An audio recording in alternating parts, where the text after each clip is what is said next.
Hello physios, welcome back my channel Believe in Therapy. I am Neha and today's discussing topic is stand duration curve. So this topic is a very important topic and इससे per year एक question ज़रूरी बनता है, तो इस topic को अच्छे से समझिएगा और नोट्स भी यहाँ से प्रिपेयर कर सकते हैं। तो एस टी कर्व एक्चुअल होता क्या है? एस टी कर्व भी टाइप का एक टेस्ट होता है जो कि हेल्प करता है डायग्नोस करने में किसी भी मसल्स को या किसी भी नर्व को चेक करने में कि ये हमारी नर्व इंजर्ड हुए, इसमें कोई लीजन हुआ है, नर्व हमारी इनर वेट है, डिनर वेट है या पार्शली डिनर वेट है, तो इसे हम डायग्नोस करने के लिए हम इसका यूज़ करते हैं। तो ये stand division curve means S D curve एक ग्राफिकल रिप्रेजेंटेशन दिखाता है, एक ग्राफ बनाता है। उस ग्राफ से हमें पता चलता है कि नर्व हमारी डिनर वेट है या इनर वेट है। तो यहाँ पे जो ग्राफ आपको दिखता है वो कुछ इस टाइप का होता है, जो कि आपको एक टाइम और एक इंटेंसिटी के कितनी इंटेंसिटी दे रहे हो, कितना टाइम पीरियड लग रहा है, उस इंटेंसिटी के और टाइम पीरियड के अकॉर्डिंग कितनी हमारी नर्व में इनर्वेशन है, डिनर्वेशन है या पार्शली डिनर्वेटेड है, वो पता करता है। तो ये अभी आप आगे समझेंगे। तो फर्स्ट इसकी डेफिनेशन क्या है? ऐसी कर्व एक टाइप का ग्राफिकल रिप्रेजेंटेशन है जिसमें रिलेशनशिप होता है हमारे इलेक्ट्रिकल स्टूडेंट, जो कि हम मोटर पॉइंट पे जो इलेक्ट्रिकल स्टूडेंट्स दे रहे हैं उसकी इंटेंसिटी, जो करंट है उसकी इंटेंसिटी, और हमारे जो मसल्स है, मसल्स में उस टाइम टेकन में कितना मिनिमली हमें कॉन्ट्रैक्शन देखने को मिल रहा है उस टाइम पीरियड में। तो उन दोनों के बीच का एक रिलेशनशिप होता है जो कि हम एक ग्राफिक फॉर्म में रिप्रेजेंट करते हैं। ओके, तो आई होप आप समझ पाए होंगे इसकी डेफिनेशन। मीन्स एक करंट है जो कि हमारी इंटेंसिटी हो गई, उस करंट की इंटेंसिटी में कितना टाइम टेकन ले रहा है एक मिनिमल कॉन्ट्रैक्शन होने में, इनके बीच का जो रिलेशनशिप है वो हम ग्राफिक रिप्रेजेंट करते हैं, उसे हम बोलते हैं एस डी कर्व। ओके, तो आई होप आप समझ गए होंगे। Method of S D curve plotting, क्या मेथड्स होते हैं इसको प्लॉट करने के? तो मेथड प्लॉटिंग के कैसे हम स्टार्ट करेंगे एस डी कर्व, हमें कब करना है स्टार्ट, कब इससे डायग्नोज करना है वो पता होना चाहिए। मीन्स क्या होता है, हमारी नर्व कोई इंजर्ड हुई है, नर्व इंजर्ड होने के आफ्टर 20 डेज, उसके बाद हमारा प्रॉपर डीजनरेशन हो जाता है। मीन्स डीजनरेशन 20 डेज में हो जाता है और 21 या 22 डेज से रीजनरेशन स्टार्ट हो जाता है।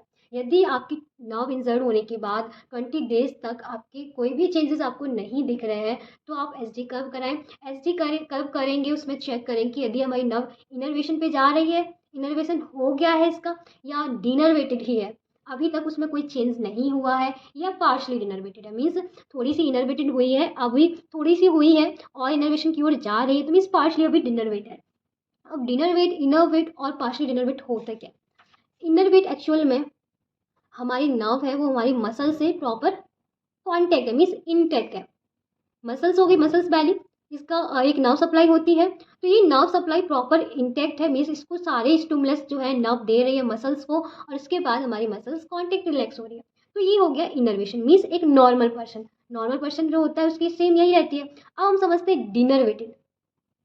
डिनरवेटेड में क्या होता है, ये हमारी मसल्स हो गई, जो नर्व है यहाँ से ये कट ऑफ हो गई, मीन्स ना कि कोई भी सप्लाई हमारी मसल्स को नहीं मिल रही है।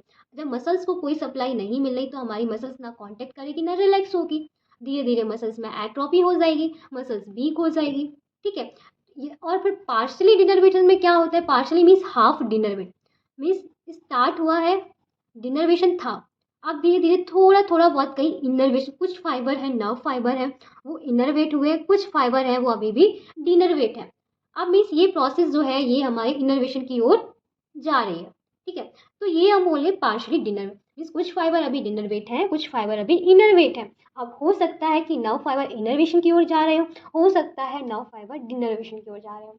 ठीक है, तो ये हो गया innervation, denervation and partially denervation. Means हमारी नर्व मसल से प्रॉपर इंटैक्ट है तो वो इनर्वेटेड है, और जैसे ये इंटेक्शन जो इसका वो खत्म हो गया मीन्स डिनर्वेटेड है। Partially means half innervation and half denervation. Okay, तो जब भी हमारी नर्व इंजरी होती है तो नर्व इंजरी होने के बाद उसमें डीजनरेशन, वैलेरियन डीजनरेशन जो कि आपने सुना होगा, वो स्टार्ट हो जाता है। वो स्टार्ट हो जाता है 20 डेज तक, वो कंप्लीट हो जाता है। इन 22 डेज के बाद हमारा रीजनरेशन स्टार्ट हो जाता है, जो कि यहाँ पे यही लिखा हुआ है। 20 डेज के बाद रीजनरेशन स्टार्ट हो जाएगा। यदि ऐसा नहीं हो पा रहा है तो आप इलेक्ट्रोथेरेपी देते हैं, इलेक्ट्रिकल स्टिमुलेशन देते हैं। तो इलेक्ट्रिकल स्टिमुलेशन देते हैं तो वो रीजनरेटिंग का जो टाइम पीरियड होता है वो 270 डेज होता है। नर्व फाइबर को फिर से रीजनरेट करने के लिए वो भी इलेक्ट्रिकल स्टिमुलेशन से 270 डेज लग जाते हैं। एस डी कर्व को हम अनदर नेम से I T curve means intensity and time curve बोलते हैं। मीन्स इंटेंसिटी करंट की और कितना टाइम पीरियड है, वही दोनों के बीच का जो हम रिलेशन देख रहे हैं, तो उसी के बीच का हम जो नाम है इंटेंसिटी एंड टाइम का। Next is S T curve plotting is stimulated muscles innervated denervated और पार्शली डिनर्वेटेड। ओके, अब नेक्स्ट इज समझते हैं एपरेटस में होता क्या क्या क्या हम इसमें यूज़ करते हैं।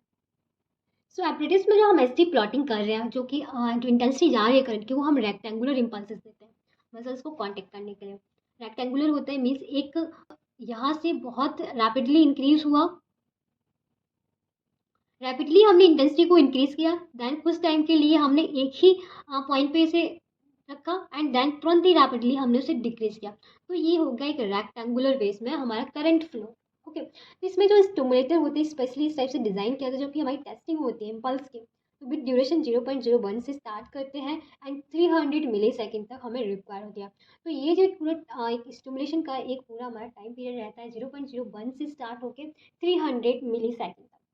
तो इसमें जो स्टिमुलेटर यूज़ करते हैं वो टू टाइप से करते हैं, कांस्टेंट करंट स्टिमुलेटर बोलते हैं, या इसे हम बोल सकते हैं कांस्टेंट वोल्टेज स्टिमुलेटर। ये अलग नहीं है, एक ही है। इसमें हम कांस्टेंट करंट स्टिमुलेटर को दे सकते हैं या वोल्टेज को दे सकते हैं। तो ये क्या करता है, रिकॉर्ड करता है इंटेंसिटी करंट की एंड एक एक्यूरेट रे में प्रोड्यूस करता है करंट को। इसमें क्या वोल्टेज जो कि सबसे ज़्यादा कंफर्टेबल होता है, यदि हम वोल्टेज वाला स्टिमुलेटर दे रहे हैं तो ये ज़्यादा कंफर्टेबल है। तो ये तो हमारा हो गया एपरेटस। अब समझते हैं इसके मेथड्स के बारे में। आपने समझ लिया एसटी कर्व होता क्या है, इलेक्ट्रोड में क्या क्या हम रखते हैं और ये काम कैसे करता है। अब हम समझते हैं इसको अप्लाई कैसे करना है, इसका मेथड क्या है।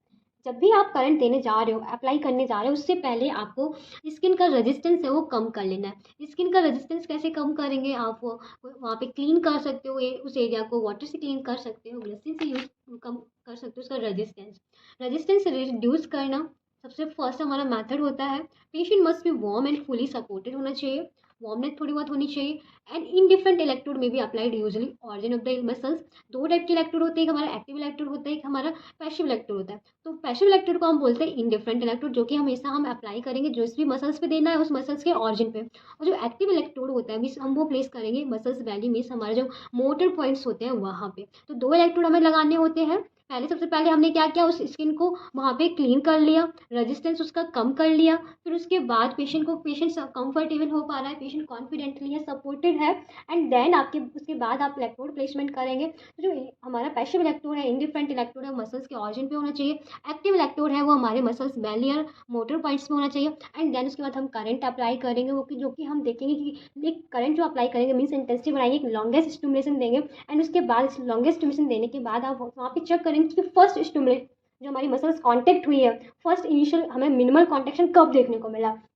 तो जहाँ पे ये मिनिमल कॉन्ट्रैक्शन आपको देखने को मिलेंगे वही आप उधर नोट डाउन कर लेंगे। ओके, फर्स्ट कब मिला, फिर सेकंड कब मिला, फिर थर्ड कब मिला, ऐसे ही नोट डाउन करते जाएंगे और एक ग्राफ बनाते जाएंगे। तो ये क्या होता है, आपने कॉन्ट्रैक्शन देखा, आपको प्रॉपर तरीके से विजुअली नहीं दिख रहा तो आप पाल्पेट करके भी देख सकते हो ऑन द टेंडन्स पे, टेंडन पे असिस्ट करके देख सकते हो। तो ये हमारा हो गया मेथड कि कैसे आपको करंट देना है, एसटी कर्व से ग्राफ कैसे बनाना है। Next is the characteristic of the ST curve means आपने प्लेस कर दिया इलेक्ट्रोड। अब उसके बाद आप समझेंगे कि आपका जो कैसे पता चलेगा कि नॉर्मल इनर्वेशन है, डिनर्वेशन है, या हमारा पार्शियल इनर्वेशन है। तो फर्स्ट हम समझते हैं नॉर्मल इनर्वेशन के बारे में। जब नर्व फाइबर हमारी सप्लाई करेंगे, प्रॉपर इंटेक्ट रहेंगे, तो मीन्स हमारी नर्व जो है मीन्स वो इनर्वेटेड है, तो एसटी कर्व भी हमारा नॉर्मली ही आएगा। ओके, जैसे कि हमने यहाँ पे आपको बताया था कि यहाँ पे ना प्रॉपर मसल सप्लाई को एक मसल सप्लाई प्रॉपर हो पा रही है, मसल्स को स्टिमुलेशन प्रॉपर मिल रहा है, तो मीन्स ये नॉर्मल है। तो ये जब नॉर्मल है तो इनर वेट है, और नॉर्मल है तो हमारा एसटी कर्व भी नॉर्मल आएगा। तो यही यहाँ पे लिखा है, जब सप्लाई हो रही है प्रॉपर इंटैक्ट है तो ST curve normal. The curve is of this typical shape because the impulse of a longer duration produce a response with same strength of A stimulus. इसमें क्या बोला गया, तो यहाँ पे आप जो ग्राफ देखेंगे ये हमारा हो गया नॉर्मल इनर्वेटेड का। तो ये फर्स्ट पॉइंट कह रहा है the curve of this typical shape, ये कर्व है एक टिपिकल शेप में आ रहा है। क्यों आ रहा है, क्योंकि जो इम्पल्स है लॉन्गर ड्यूरेशन की, तो ये क्या है हमारी लॉन्गर ड्यूरेशन हो गई। ये क्या है शॉर्ट ड्यूरेशन, शॉर्ट ड्यूरेशन से हम लॉन्गर ड्यूरेशन जा रहे हैं। तो लॉन्गर ड्यूरेशन से हम स्टार्ट करते हैं, जो कि हमने फर्स्ट पॉइंट में आपको यहाँ पे बताया हुआ था कि लॉन्गर ड्यूरेशन हमारा होना चाहिए जिसमें कि हमें मिनिमल कॉन्ट्रैक्शन देखने को मिलता है।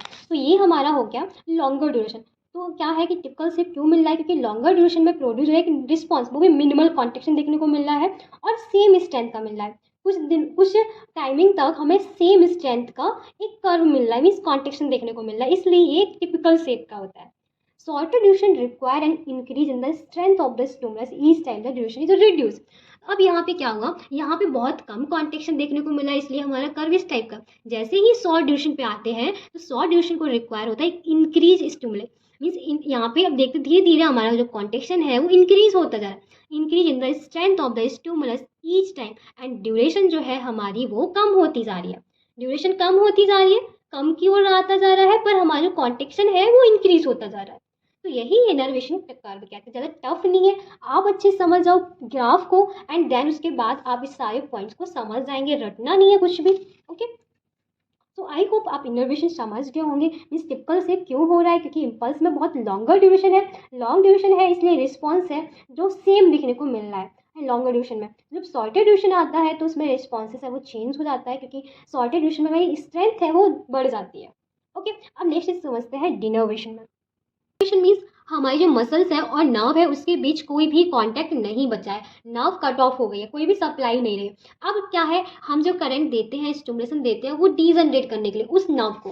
अब हमारा काम क्या है, ये जो हमारा डिनर्वेशन हुआ है, मीन्स कट ऑफ हो गई है, तो हम क्या करेंगे, इलेक्ट्रिकल स्टिमुलेशन देते हैं, गैल्वेनिक करंट देते हैं, जो कि इस नर्व को यहाँ से फिर से रीजनरेट कर दे और इससे फिर से सप्लाई हो जाए।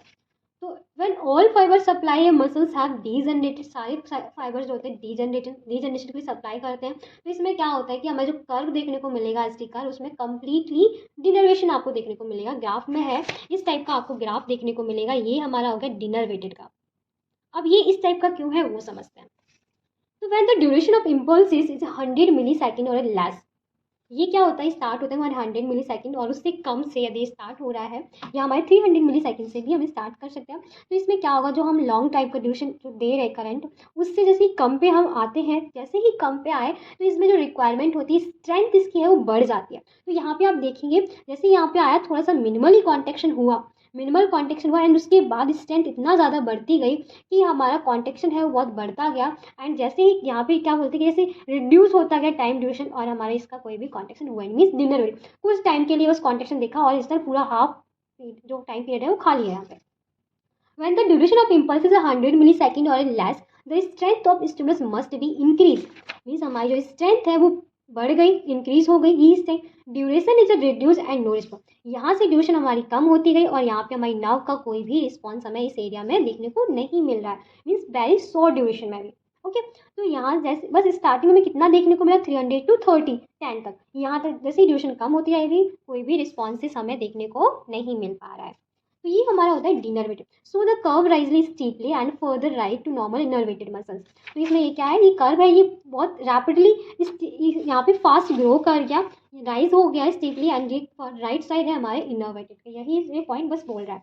अब नेक्स्ट समझते हैं पार्शियल डिनर्वेशन के बारे में। तो पार्शियल डिनर्वेशन में क्या होता है कि हमारी जो नर्व होती है वो हाफ इनर्वेटेड होती है एंड हाफ डिनर्वेटेड होती है। तो वो कैसे समझते हैं, मीन्स हमारी जो नर्व है वो उसने स्टार्ट कर दिया है रीजनरेशन होना, नर्व में लीजन हुआ, लीजन होने के बाद उसने डीजनरेशन स्टार्ट हुआ, डीजनरेशन स्टार्ट कुछ हुआ और कुछ हमारा कुछ मतलब नर्व में डीजनरेशन स्टार्ट हुआ, कुछ में नहीं हुआ, तो इसलिए हम इसे बोलते हैं पार्शली डिनर्वेटेड।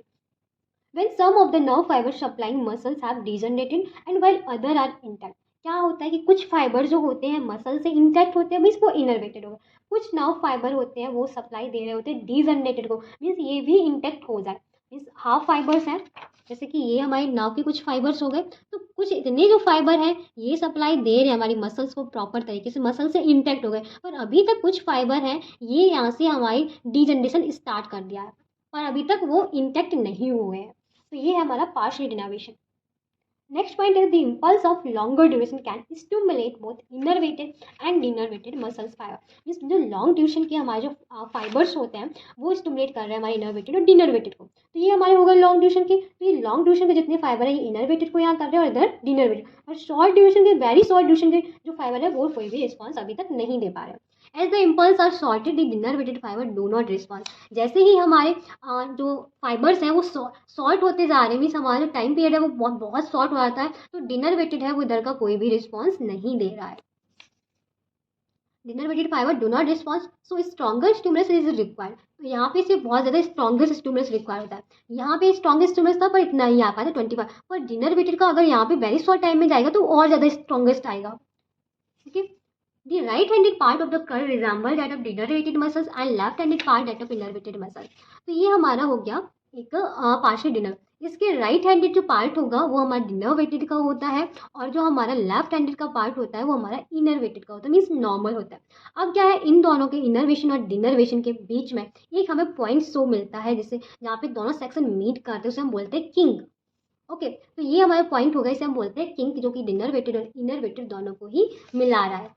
ओके, तो ये हो गया हमारा पार्शियल। आई होप आप समझ गए होंगे इनरवेशन, डिनरवेशन और पार्शियल डिनरवेशन। यहाँ हमने ग्राफ से प्रॉपर तरीके से समझाने की कोशिश की है, तो आई होप ये आपके लिए हेल्पफुल रहा होगा। नेक्स्ट अब देखते हैं क्या। तो अब नेक्स्ट हम देखते हैं एडवांटेज और डिसएडवांटेज एसटी कर्व के। एडवांटेज भी होते हैं इसके, डिसएडवांटेज भी होते हैं। तो एडवांटेज में क्या है, सिंपल होता है, चीपर होता है, ठीक है। और क्या ये इंडिकेट करता है हमारे डिनरवेशन के रेशियो की, डिनरवेशन कहाँ से स्टार्ट हो गया है उसका ग्राफ हमें बताने लगता है। तो हमें जब डीजनरेशन स्टार्ट होने लगता है नाव का, तो हमें वहाँ पे जल्दी से वहाँ पे कोई भी इलेक्ट्रिकल स्टिमुलेशन नहीं देना है, क्योंकि वो इजीली अपने आप हो रहा है, तो हमें वहाँ पे क्यों स्टिमुलेशन दें, ठीक है। यदि पता चल रहा है कि हाँ इनोवेशन स्टार्ट हुआ है, डीजनरेशन हो रहा है, तो हमें वहाँ पे करंट नहीं देना है। It mean less time consuming, बहुत कम टाइम कंज्यूम करता है, बहुत कम टाइम में ये हमारा ग्राफिक रिप्रेजेंटेशन हो जाता है, मीन्स डायग्नोस कर सकते हैं। डिसएडवांटेज इसके क्या है, ये लार्ज मसल्स के लिए डिसएडवांटेज होता है। ये क्लियरली लार्ज मसल्स में पिक्चर शो नहीं कर पाता है, ग्राफ प्रॉपर तरीके से नहीं बता पाता है, और एग्जैक्ट लीजन हुआ कहाँ है, किस साइड पे हुआ है, वो पॉइंट भी नहीं बता पाता है। तो ये इसका डिसएडवांटेज हो गया। इसमें कुछ दो पॉइंट है, रियो वेज और क्रोनेक्सिया। तो ये दोनों कभी कभी दो नंबर में, दो मार्किंग में पूछ लिए जाते हैं, तो इसलिए ये आपको पता होना चाहिए। रियो वेज क्या होता है, क्रोनेक्सिया क्या होता है। तो रियो वेज क्या होता है, ये हमारा एक एस्टिमेशन हम देते हैं, तो उसमें ये जो हमारे जनरली 100 और 300 जो कि हमारी लॉन्गर ड्यूरेशन है, जो कि हमने इसमें पल्स जो है रेक्टेंगुलर दे रहे थे करंट, तो इनके बीच में जो हमारी कॉन्टेक्शन कितना आ रहा है, तो उस कॉन्टेक्शन में मतलब कॉन्टेक्शन कितना प्रोड्यूस हो रहा है, स्मॉलेस्ट करंट, तो वो हमारा हो गया रियो वेव। जनरली वो 100 और 300 के बीच में। तो यहाँ पे क्या है, बहुत मिनिमल कॉन्टेक्शन है, 300 और 100 के पास मिनिमल कॉन्टेक्शन है, तो ये कितना कॉन्टेक्शन प्रोड्यूस हो रहा है वो हमारा रियो वेव हो गया। क्रोनिक्सिया क्या होता है, इसका डबल होता है, at the double intensity of the Rio wave. Means एक ऐसी ड्यूरेशन शॉर्टेड इम्पल्स है जहाँ पे प्रोड्यूस होता है response with the current of double Rio wave. Double Rio wave means हमारे क्रोनिक्सिया का डबल क्या हो, 5, 5, 10, 15, 15 हमारा जो एरिया हो गया वो हमारा क्रोनिक्सिया शो करता है। ये हमारा हो गया क्रोनिक्सिया, और ये हमारा हो गया रियो वेव का, ठीक है। ये इसका डबल शो करता है। अब नेक्स्ट लास्ट जो हम समझ लेते हैं, इसके तीनों के बीच में डिफरेंस क्या है, innervation, denervation and partial innervation. आप ये भी एग्जाम में लिख सकते हो। इनर्वेशन जो कि नाउ हमारी इंटेक्ट है, और इसका जो ग्राफ हुआ है वो स्ट्रेट लाइन में ग्राफ है। इनिशियली ये स्ट्रेट लाइन ग्राफ है, यहाँ पे आप देख सकते हैं इनिशियली कैसा स्ट्रेट लाइन का ग्राफ है, ओके। और कंप्लीट डिनर्वेशन में क्या है, इनकम्प्लीट ग्राफ लाइन है, ये कोई भी इनकम्प्लीट नहीं है। और पार्शियल डिनर्वेशन में क्या है, initial and final curve is smooth. Initial और हमारा जो फाइनल कर्व है ये स्मूथ है, पर बीच में हमारा स्मूथली नहीं है, ठीक है। ये डिफरेंस हो गया तीनों में, वो भी स्टार्टिंग में। किंक अब्सेंट है, कोई भी किंक फॉर्मेशन नहीं हो रहा है, किंक अब्सेंट है, यस। हमारी डिनर्वेशन में भी कोई किंक नहीं बन रहा है, पर हमारे जो पार्शली डिनर्वेशन है यहाँ पे किंक बन रहा है, जहाँ पे इनरवेटेड और डिनरवेटेड दोनों नर्व फाइबर एक दूसरे से कनेक्ट हो रहे हैं। नेक्स्ट है स्मूथ अपीयरेंस ग्राफ है, ये स्मूथ अपीयरेंस ग्राफ है। Second is graph line steep in appearance, means graph line है वो मीन्स रैपिडली स्टीप कर राइज हो रहा है, ओके। तो ये हो गया हमारे तीनों के बीच में डिफरेंस। तो आई होप ये वीडियो आपके लिए हेल्पफुल होगी। वीडियो हेल्पफुल है तो प्लीज़ वीडियो को लाइक करें, चैनल को सब्सक्राइब करें। कोई भी क्वेरी होती है तो कमेंट बॉक्स में कमेंट करके पूछ सकते हैं। And thank you so much and keep supporting me.